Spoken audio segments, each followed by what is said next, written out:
So in 1896, there was a report in an Austrian newspaper of a discovery of some new type of way that there was a type of energy that no one had ever before understood or realized was even there.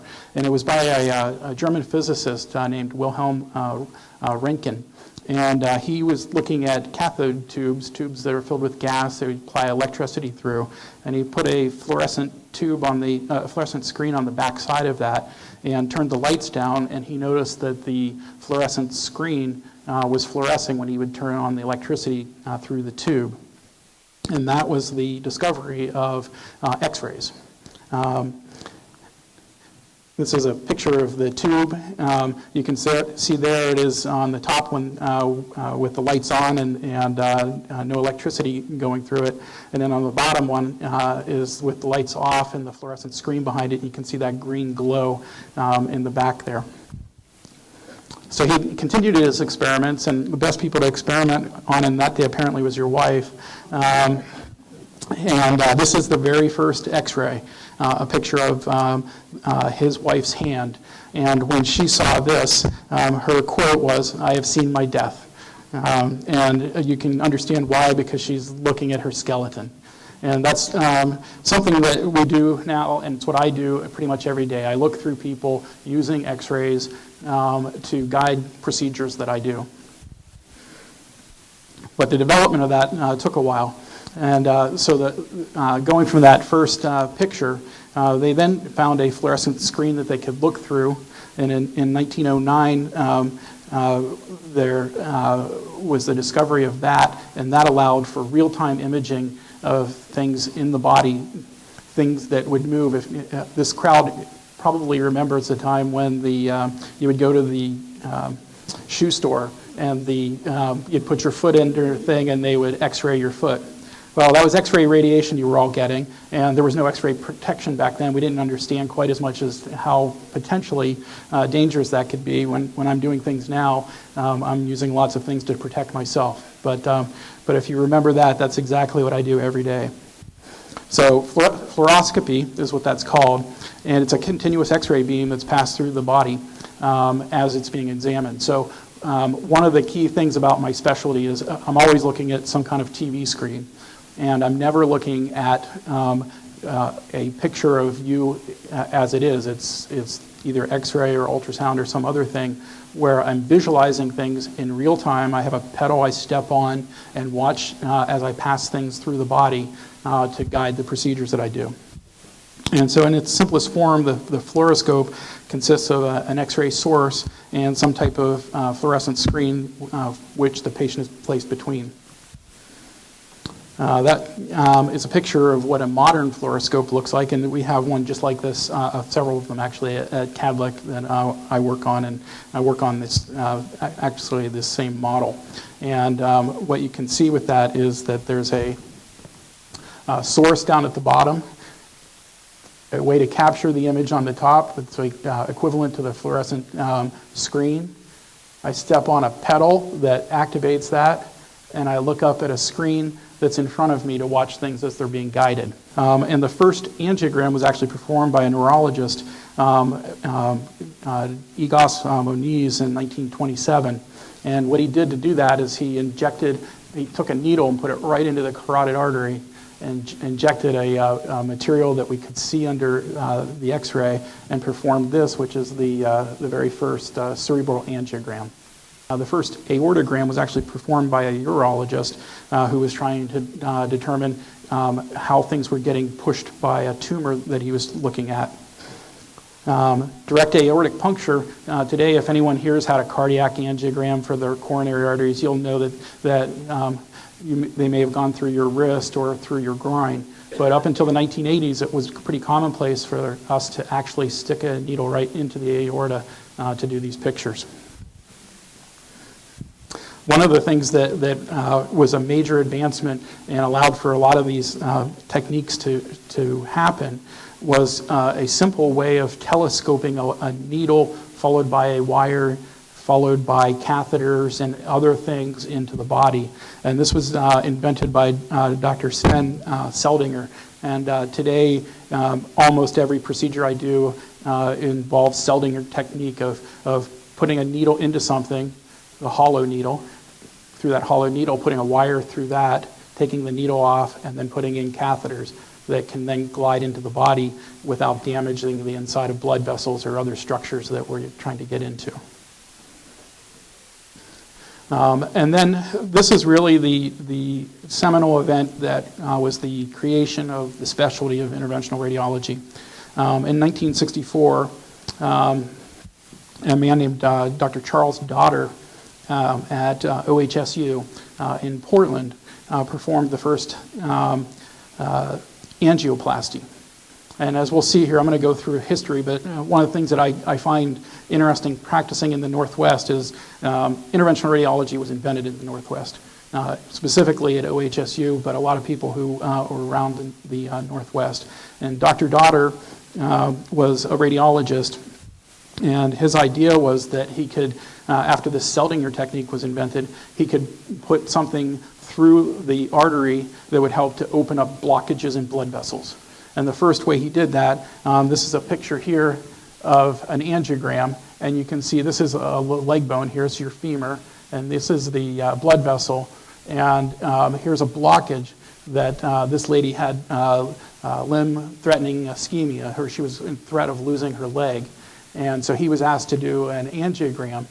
And because she was going to lose her leg, the surgeon didn't think he could do anything more for her. So he allowed Dr.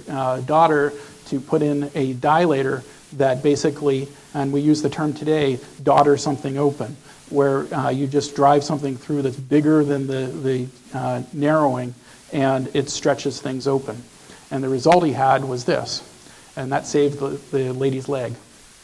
And that was the first of a long series that we're going to go through of discoveries. He has very numerous quotes that have stood the test of time as to where the specialty would head and what kind of discoveries, and as well as roadblocks that we would face as a specialty.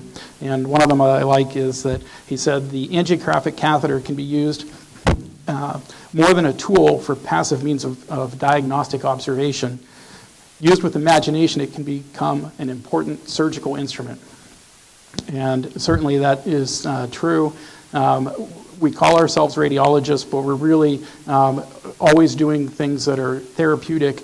And so we're minimally invasive surgeons, some people will call us. There's other terms that people use. But the underlying thing of different ways to use a catheter was really a guiding light for what ended up happening with the specialty. There are a lot of collaborations with industry that allowed for our specialty to become what it is. Bill Crooke was a surgical technician from Bloomington, Indiana. I did some of my training at the Indiana University, just north of Bloomington and Indianapolis. And the Cook Company is still a major part of the economy in the region because of Bill Crooke. But what he did, started a company in his bedroom in Bloomington with his wife in 1963. And you can see here, he went to one of the trade shows of the day, and he started trying to sell his catheters and tubing and catheter sets. And of course, everyone hears catheter and they think urinary catheter. It wasn't what he was selling. He was selling something different and new. My background before I did what I'm doing right now is I was a family physician in Auburn, Washington. So one of the neat parts of the history of IR to me is Melvin Judkins. He actually was a family physician in Sumas, Washington. Was in solo practice and practiced there for years and kind of got burned out, and he moved to California and was just felt like he needed to do something different. He met a radiologist, and the radiologist showed him the procedures he was doing, and he decided that he would want to make that his life's work. And so he went on a journey to try to become one of these new specialists, and he applied to the Mayo Clinic. He was a little old. He was 40 years old, so they wouldn't take him. And my own story is fairly equated with this. So he went and started talking to people, and he eventually got accepted at the University of Oregon, later called OHSU, and became a disciple of Dr. Dotter.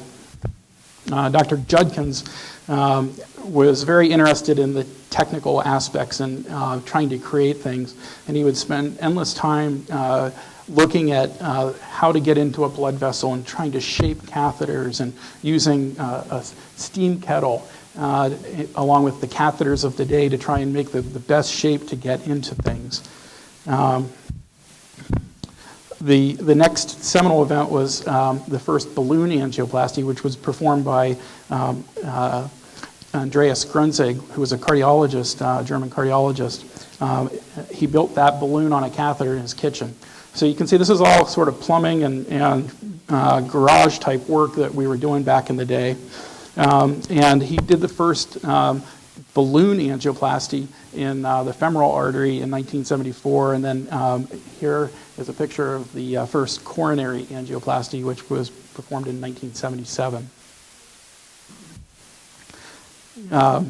There are many, many milestones. I'm going to go through them. I hope to not bore you with them, but I just want to have you have a feel for all the different things that the specialty does.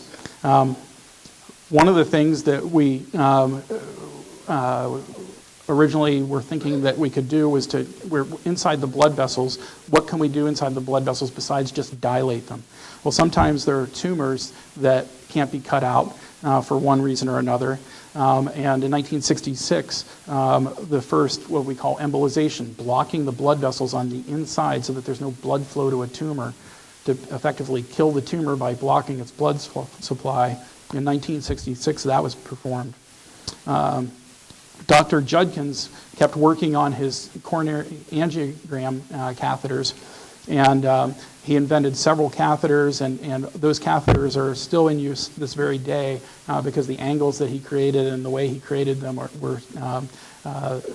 he had put so much thought into them that they're still the same ones that we're using today. Other things that were done in the 60s, they're in the heart. There are procedures where if there's a hole in the heart, one of those is called a patent ductus arteriosus. We learned that we could put a plug inside that ductus arteriosus and close it off. We also started to think about how can we treat somebody who's bleeding.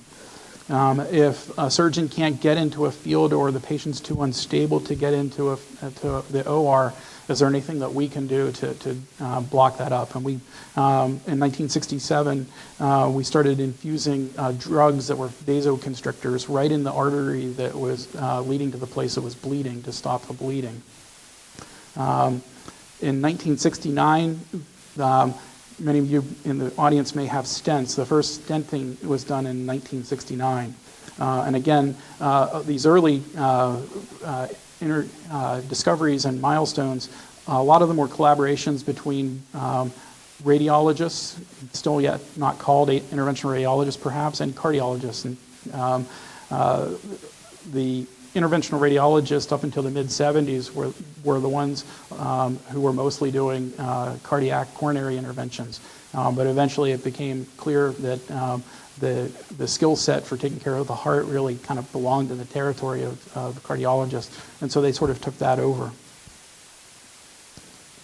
And up to the 1960s, the methods that I've shown you have all been with X-rays and angiography and fluoroscopy. But we started to have invention of different modalities in radiology, and one of those was ultrasound. And so shortly after diagnostic ultrasound started to become in regular use, people started to think about using ultrasound for intervention, for doing procedures. The first kidney biopsy was done in 1961. The first drainage of fluid from the chest cavity, called a thoracentesis, was done in 1967. The types of equipment that were available back in the day were very different than what we have now. Rather than having a picture that many of you may have seen where it's gray, constantly moving picture, all they had were basically they were doing echoes like sonar, and they would be able to see that, and they'd be able to see what they were bouncing off of with the sound waves, and that's how they guided their procedures. But by the 1980s, the technology had advanced so much, and now it was able to have a screen that showed an image like fluoroscopy did, and that allowed us to do a lot of procedures.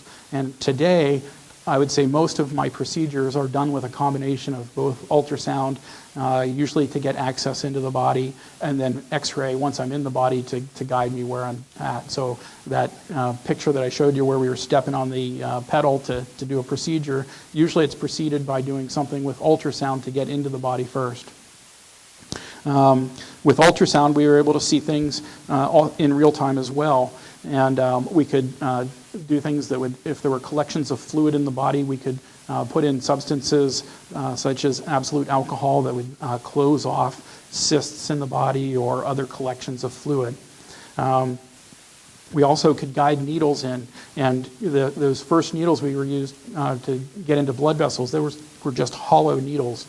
But people started to think about, well, can the needle be something other than just a hollow needle to put a catheter in? And so they then started to think, well, could we have the needle be something that itself could use to treat things?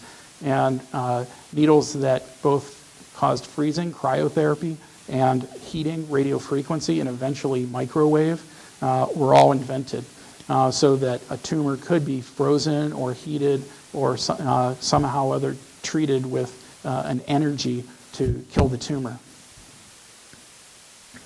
And so the advantages were that, like fluoroscopy, it was real-time imaging. Major advantage of ultrasound was that unlike X-ray, there's no ionizing radiation. So you could use the ultrasound for a long period of time. You didn't have to try to limit how much you used it because it was dangerous. You could look in real time and know that you were safe to keep taking the time to get things where they needed to be. Also didn't cost as much. The technology developed so that the transducers to do it were very specific for different parts of the body, and so that allowed us to go both bigger and smaller places. In 1972, in some part thanks to the Beatles, a British engineer, Dr. Hounsfield, in EMI laboratories and Tufts University created the first CT scanner. And the reason that relates to the Beatles is the Beatles actually owned EMI laboratories, and the success of their records allowed for the economic input to create the first CT scanner. So this is actually a picture of one of the very first head CT scans that was done. You can see it's much smaller, and the picture quality is a whole lot less than what we're used to today. This picture took over an hour to acquire. As you know, if you've been in a CAT scanner recently, you know it's like bzz, and you're done. So the next question is, if you look through what this plumber is doing with a snake, what a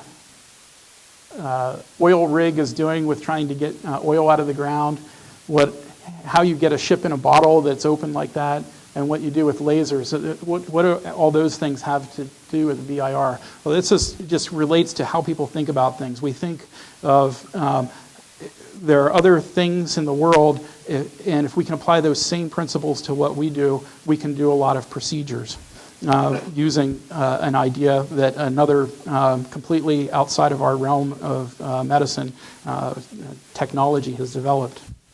And another of Dr. Dotter's quotes, "My favorite conceptual trademark is a sketch that I did years ago of a crossed pipe and a wrench. It's a gross oversimplification, of course, but what it means to me is that if a plumber can do it with pipes, we can do it to blood vessels."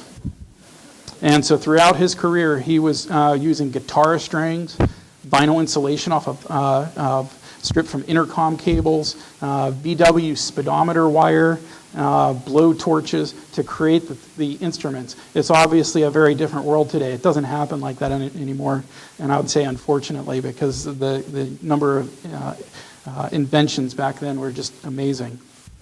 But one of the things that became obvious very early on is that as this subspecialty that nobody had ever heard of, all of our referrals would come from subspecialists asking us to do a picture on something, and they didn't necessarily want us to try and do a procedure because they had a surgical procedure.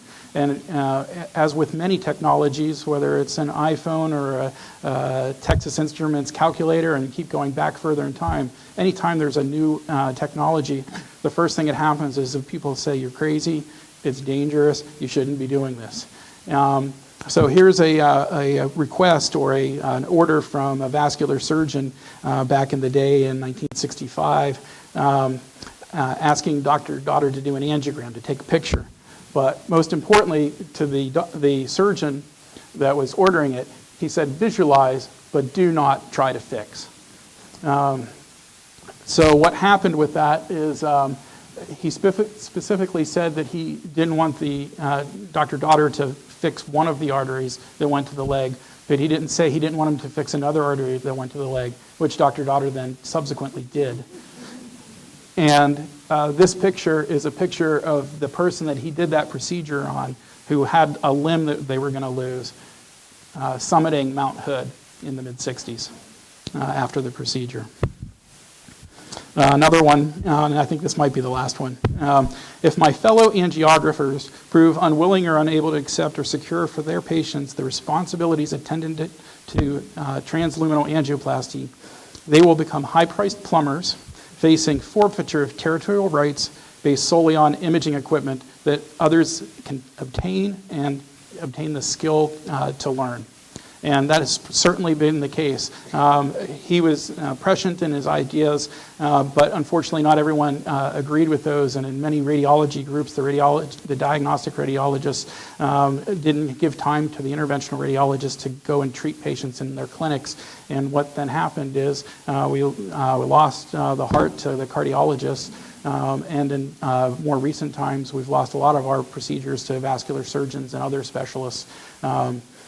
We still do all those procedures, but we'll see that eventually people started getting wise about what we needed to do to be able to compete and treat patients well. So throughout the 70s, the techniques continue. We find arteriovenous malformations in the chest that we embolize. We start thinking about other things. Instead of just blocking the blood vessels, can we deliver chemotherapy through them? And so we start thinking about putting chemotherapy right into tumors with our catheters, and that's done in the 70s and 80s. We use ultrasound and X-ray guidance to do that cryoablation of tumors in the liver.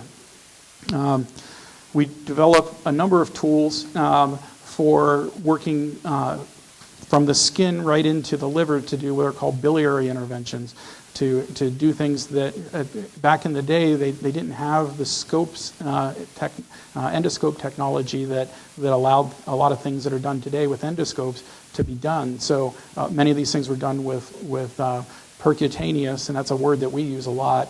It just means going through the skin, techniques of interventional radiology. And interestingly, the stents that were created for working in the biliary system in the liver, we recognized very soon after that those stents could be used anywhere in the body, and the place that the stents worked the best that were designed for the biliary system was actually in blood vessels. And so we started using our biliary stents for stenting open arteries. We also developed a treatment for people who had been in trauma and had injury to their spleen. Even now, many people who are in a car accident who have their spleen shattered or somehow bleeding go to the operating room, have an enormous incision, and have their spleen taken out. But what we invented back in the 80s was to, rather than take out the spleen, go in and embolize the part that was bleeding, allowing people to keep their spleen, which kept them from having to have a big surgery and a huge recovery. And we do that today still. Other techniques, one of the things that people with cirrhosis get is a condition where the blood backs up because the liver's so hard and it can't get around it that it causes the backed up blood vessels to bleed in the stomach and in the esophagus, and also to have fluid build up in the abdomen. And the surgical treatment for that was to do a surgical bypass from the renal vein, from the kidney vein, to the vein that went into the liver, to the portal vein. It was a very morbid procedure, had very high mortality. And so we invented a procedure to go through the jugular vein and put a catheter down in and create a direct connection between those and create a shunt inside the liver and do it much more safely, and that's called a TIPS. In the 80s, there was a lot of development and redevelopment, improvement of various types of peripheral stents. The stents that we use today were created in that time period. We did radiofrequency ablation of liver tumors in addition to the cryotherapy. In 1991, one of the ones I'd like to have you look at, because we do this as the standard of care today, this is an angiogram of an aorta here, and you can see this big round thing is an aortic aneurysm that if it ruptures, you're pretty much dead. You just bleed out immediately. And so back to the ship in the bottle reference that I made earlier, the surgical treatment for this, again, is open somebody up, cut that part of it out, and put in a graft in between, a pretty big surgery, and was the standard of care up until the mid-2000s. But we just figured out that if we put a covering on our stents, the stents being a metal mesh, if we put something like Teflon or Gore-Tex on the outside of it, that we could actually seal off the aneurysm. And we could do that through 2 small incisions and putting the stent up through the groin, and then once it was up into the body, opening up like the ship in the bottle, and then sealing off that aneurysm so that you didn't have to have the big surgery. And we do that today. The technology is still evolving and improving, but it's now was studied a few years ago on all Medicare patients and found to be superior in every way to if it's possible to do it that way, to having an open surgery. People who've had veins stripped in the past for varicose veins, if you've had that done, you know that it's a very morbid procedure because there's a big long incision, and if you have bad varicose veins, you don't heal very well. So back in the late 90s, one of the ways that we developed our catheters is we created a laser catheter that could effectively cauterize the veins on the inside. So rather than having to have them taken out, we could just close them off by cauterizing them with a laser on the inside of the blood vessel. Again, something that we do today. So then where does this term interventional radiology come from? It's actually not one that we put onto ourselves. In 1967, the first reference to interventional radiology was by a gastrointestinal radiologist named Dr. Margulis. And he talked about how manipulative procedures controlled and followed under fluoroscopic guidance that may be predominantly therapeutic or primarily diagnostic was a term that he put the moniker on, interventional radiology. It's one that's plagued us ever since because it's a long word, long phrase, and it, at the time, intervention wasn't used for everything from psychology to many other things. Alcoholics Anonymous or anything like that. So, but what it meant was that we were doing a minimally invasive procedure, and today we've tried to invent better words for this. That it's the one invention that we don't seem to be able to overcome is the name for our specialty. So we've just gone with it. Dr. Margulis emphasized in 1967 that it required special training, technical skills, knowledge, ability to care for the patient before, during, after the procedure, and suggested that you needed to have close cooperation with all the components of a patient's team, with all of their physician specialists. In 1992, it was first recognized by the American Board of Radiology as what we call a certificate of added qualifications. It's sort of a board certification, but it was recognizing then that this subspecialty was different and required extra training, and you could get a certificate starting in 1992. The evolution of that has gone through the years now, and you could take a test and get this certificate of added qualifications.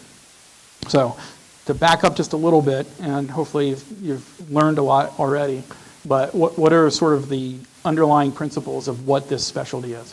And we're doing image guided, and that means that we don't just do x-ray guidance, we just don't do ultrasound guidance, we don't do just CAT scan guidance. Any kind of imaging that's not a scope is how we guide our procedures.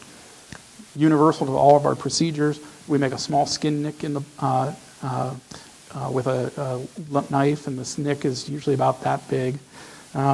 We use our virtual imaging, and then we do a procedure that's either therapeutic and in less and less cases today, diagnostic. And that's mainly because our diagnostic CAT scans and MRIs and everything have improved so much. We never see a real picture of anything, and we treat diseases literally from the toes to the top of the head. If you look at broad categories of things that we do, and back to the plumber's conception of things, we open things, we close things, we deliver things, we drain things, we sample things. All diagnostic radiologists are taught how to do some of our basic procedures like biopsies and drainage. So when radiologists look for jobs, many of in our field, people will say looking for someone to do IR light, and that just means that any place you go in the country, if there's a radiologist there, they've been trained in some of these procedures, and they can do some of the more minor procedures. But there's continued recognition that many of the things that I just talked about are advanced and require a lot of training. And so starting in the 2000s, we really started moving towards having an independent board, not just as a subspecialty of radiology, but as an independent specialty. And that's actually come to bear. And in 2012, the American Board of Medical Specialties approved the creation of a new specialty that combined diagnostic radiology, but also as interventional radiology as its own specialty. And the first classes of that model of training interventional radiologists has started as of last year. And so by the time 2020 rolls around, the type of training that I did, where I did my diagnostic radiology 4 years as already as a physician, and then a 1-year fellowship after that in interventional radiology will go away, and they'll only be trained in this what we call a DR-IR pathway, so that people who are doing interventional radiology really are trained specifically to do it, recognizing how big the scope of what we do is. Other things about interventional radiology, because our things are minimally invasive and they're mostly done in outpatient settings with a small skin nick and conscious sedation or sedation as opposed to having general surgery, they're usually more cost effective, they're usually safer. And we have literature to back this up, and the adoption of many of our procedures in medicine came as a result of people recognizing that things were safer and cost less. So what are some of the more recent advances in what we do? in the 2000s, we thought our specialty was dead because the vascular surgeons came in and asked to learn some of our techniques, and then they took them, and then they kind of cut us out of the loop of seeing patients. And many people thought that the specialty just was time for it to go away.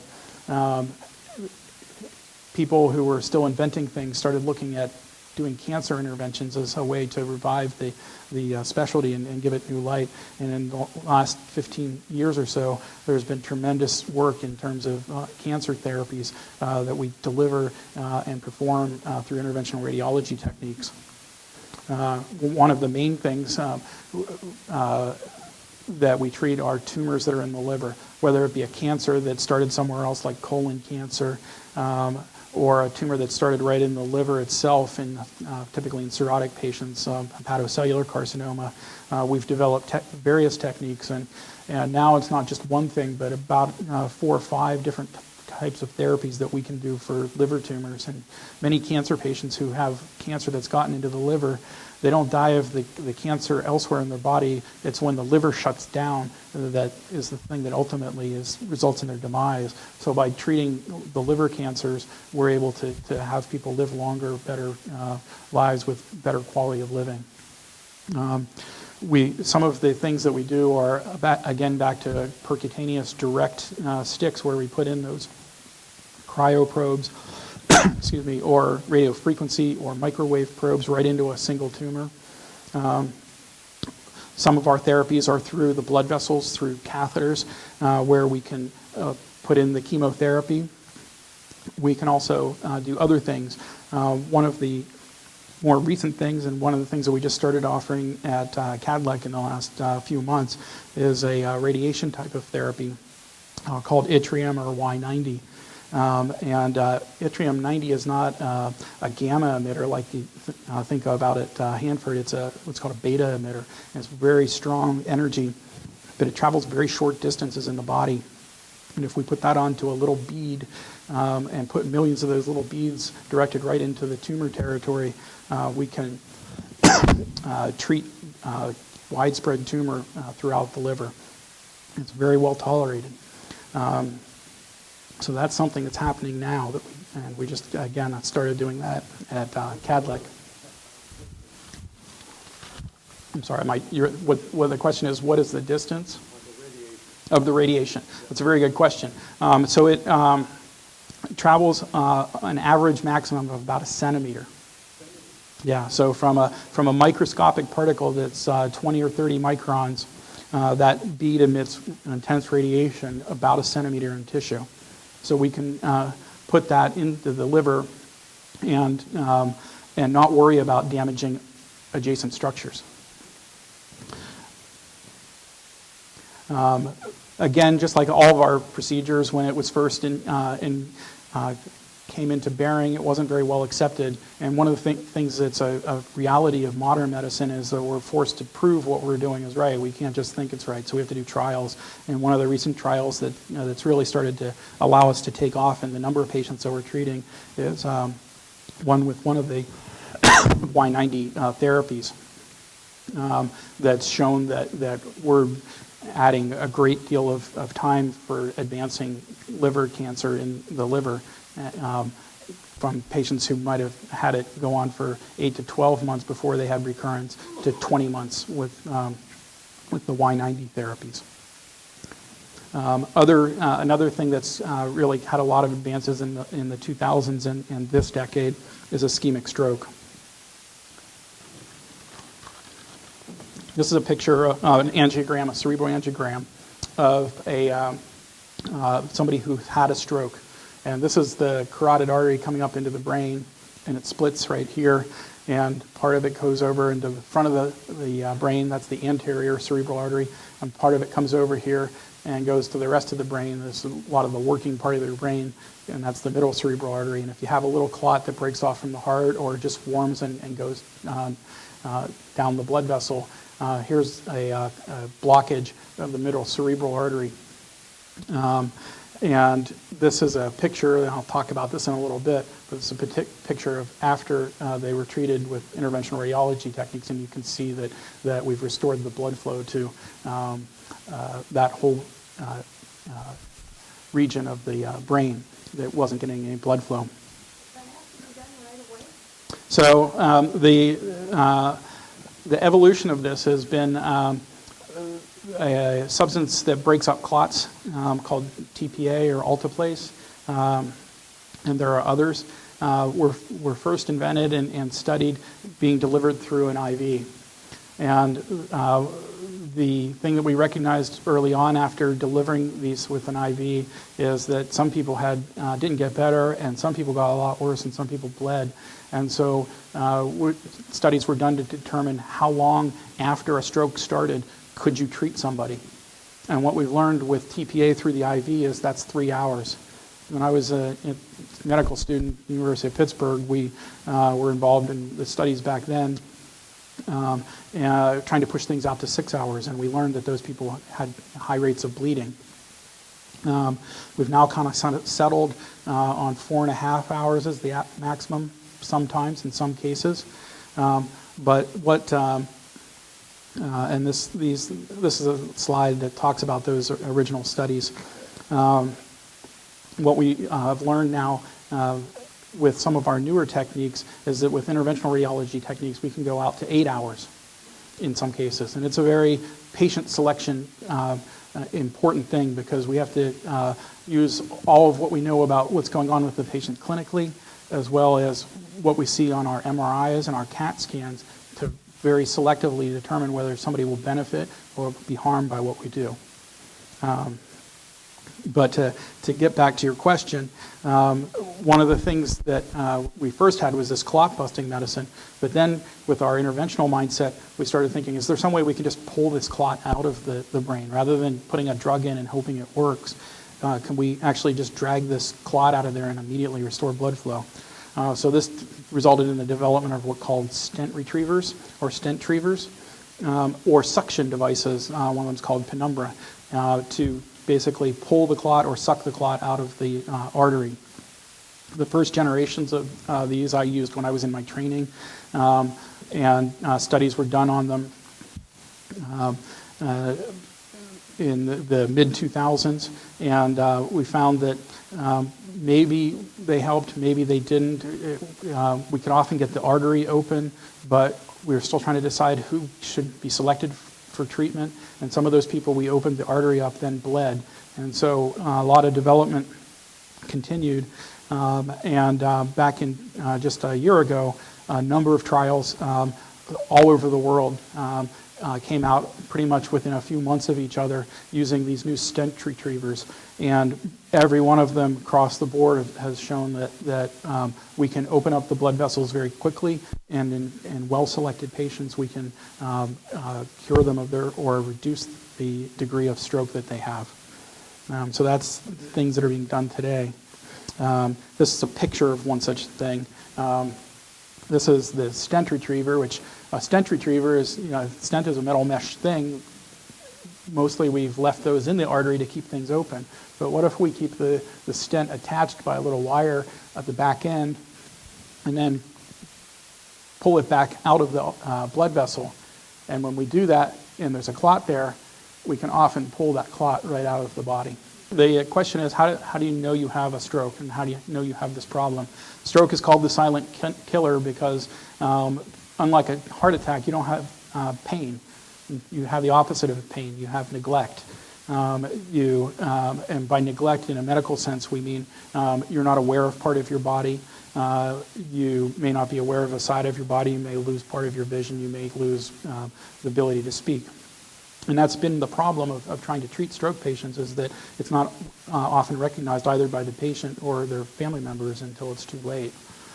So a lot of our work, and this goes back again to some of the principles that Dr. Daughter proposed, was that we have to work in teams, because when we have stroke patients that need therapy, they need to get through the emergency room, get a CAT scan really fast, have a neurologist on board, have a diagnostic radiologist or us look at their scans so that we know, and then come up with a collective decision as to whether is this a patient that will benefit or not. What's the first thing that the patient feels to get to the doctor? So in terms of the question is, what is the first thing a patient feels? If you have an inability to talk, if part of your face or one of your extremities isn't moving properly, you need to immediately get to a hospital and calling 911 and doing it fast, not waiting. And that's the weakness of an extremity. Yeah. So very good question, and it's one of those things where, like trauma or like heart attacks, we have to work as a team and to try to get people to therapy very quickly. 911. You call 911 is what you do, and they get an ambulance and they take you to the hospital. And if your family is the one that's recognizing it, then the family is the one that calls 911. Yes, ma'am.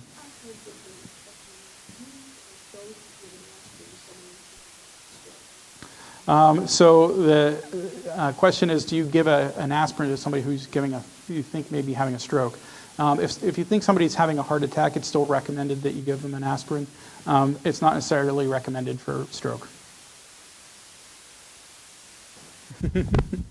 Okay, so what's on the horizon, and what are the things where this, and there are a lot of, I've told you all of the successes. I haven't told you all of the failures of the specialty. Obviously, if we're pushing the horizon, sometimes we are flying and sometimes we're falling. But some of the new things that are out there, there are many treatments that the urologists have for enlarged prostates. But again, back to can we do things a little bit less invasive and have less of an impact? There are studies ongoing, and this is not in general clinical practice in the United States or outside of a clinical trial, to embolize, to block the blood vessels that go to the prostate. And the early trials are showing that you can substantially reduce the size of the prostate without doing a surgery, without doing radiation beads, without doing something that will cause the morbidities of having difficulty urinating, having difficulty with sexual function, and still have a durable result that improves the symptoms that result from an enlarged prostate.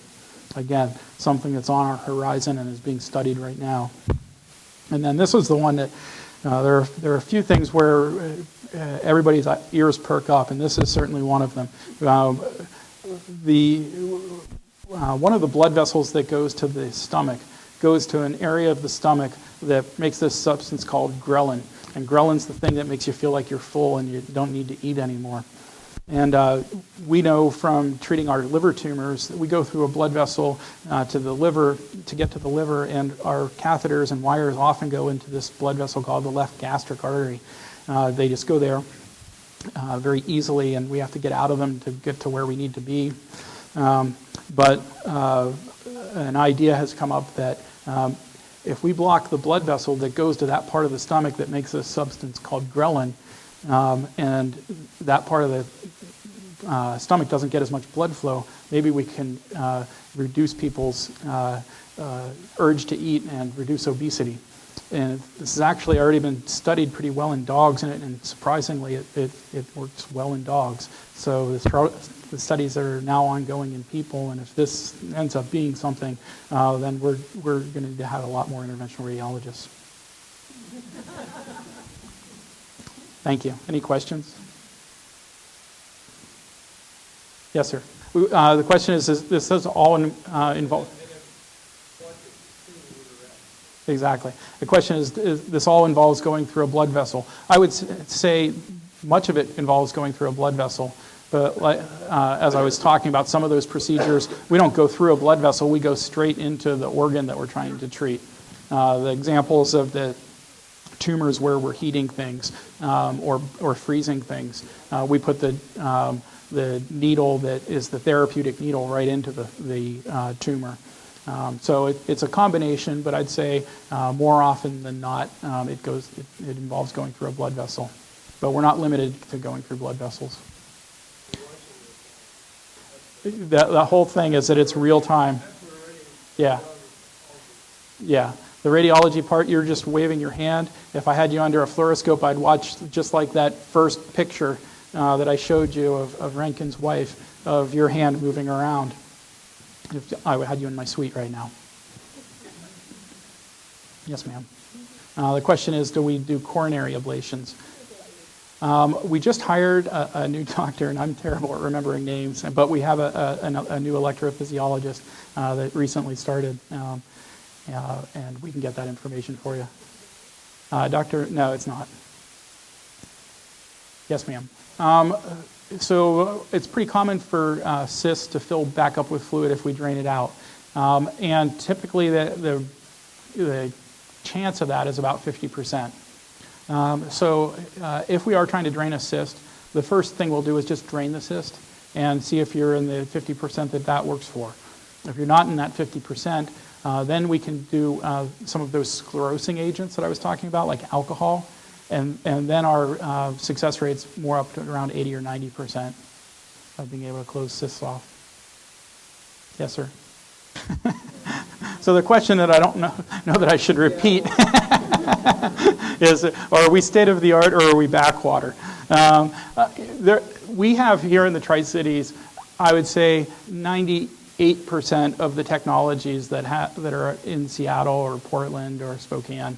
There's some subspecialty things. I was talking about ischemic stroke earlier. That's where the clot goes up. You can also have aneurysms in your brain that bleed, and that accounts for about 15% of strokes. I don't perform, and we don't have anyone here in the Tri-Cities that performs coiling in the cerebral aneurysm, so that's an example for you. But again, that's a minority of patients who have that kind of stroke. And we could go through other specific examples, but KADLEC has, as you know, become quite large in recent years and has brought on specialists and doctors that do specific things so that we can offer the services here so that then people don't have to go out for them. Other questions? Question is, do we do radiofrequency ablation? We do radiofrequency ablation for a couple things. I talked about laser vein ablation. Another way to cauterize the inside of veins is with radiofrequency. So we have catheters that we can do radiofrequency, and we have both at KADLEC. I like the laser. We also have the radiofrequency that some of our other practitioners use. So that's one way that we use radiofrequency. The other thing is with tumors. Kidney tumors, liver tumors, small lung tumors. We can put a needle that's a radiofrequency probe in and ablate that. And then, as the gentleman was alluding to, radiofrequency is also used to do ablation for atrial fibrillation, and that's not done by my specialty, but by electrophysiology cardiologists. The question is it ever done just to relieve pain? There's procedures that are done called rhizotomy that can put radiofrequency energy at a specific nerve root that is causing pain. I don't do that procedure, but it is a procedure that's done by other specialties. I'd say the question is, how much can you avoid surgery? And I would say as much as possible.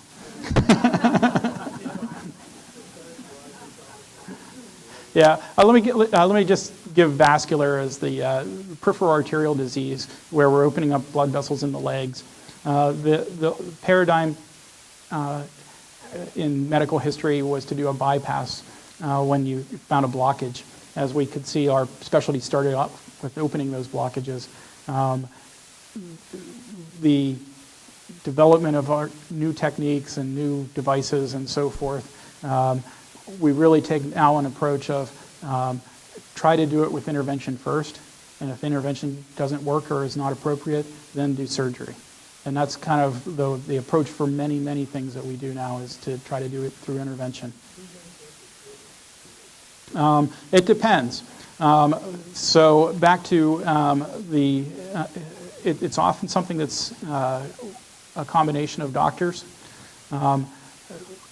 When radiologists and interventional radiologists were relying on getting referrals from subspecialists, it would require a subspecialist doctor to refer to an interventional radiologist, but the development of the clinical aspect of it is that primary care doctors, patients themselves can refer for these procedures to interventional radiology. And rather than being the having the decision made by the surgeon, it's the decision then is a decision: should this have intervention? Can I do something, or does it need to go to a surgeon? So it's kind of turned the paradigm backwards on the way it used to be, where the interventionalist, just like if you have a heart problem, you don't go see a heart surgeon first, you see a cardiologist first. So rather than seeing a vascular surgeon first, you can now see a vascular interventional radiologist to allow those decisions. Correct, yeah. So back to the we open things, we close things. This is a situation where we're just trying to open something up. And if we can pull, we had trials of putting stents into narrowed arteries, not completely blocked arteries in the brain, about 5 or 10 years ago. And we had stents that we were doing trials, and here's a failure. The stents that we had at that time, and I don't know if this will change in the future, but if we put in stents to open up narrowings, not clots, but narrowings, we found that those were closing off at such high rates that we stopped doing it. But stay tuned. Sure. I work at KADLEC Clinic. I'm employed by the clinic, and I work at 1100 Goethals, and our phone number is 942-3095. That's the Interventional Radiology Clinic.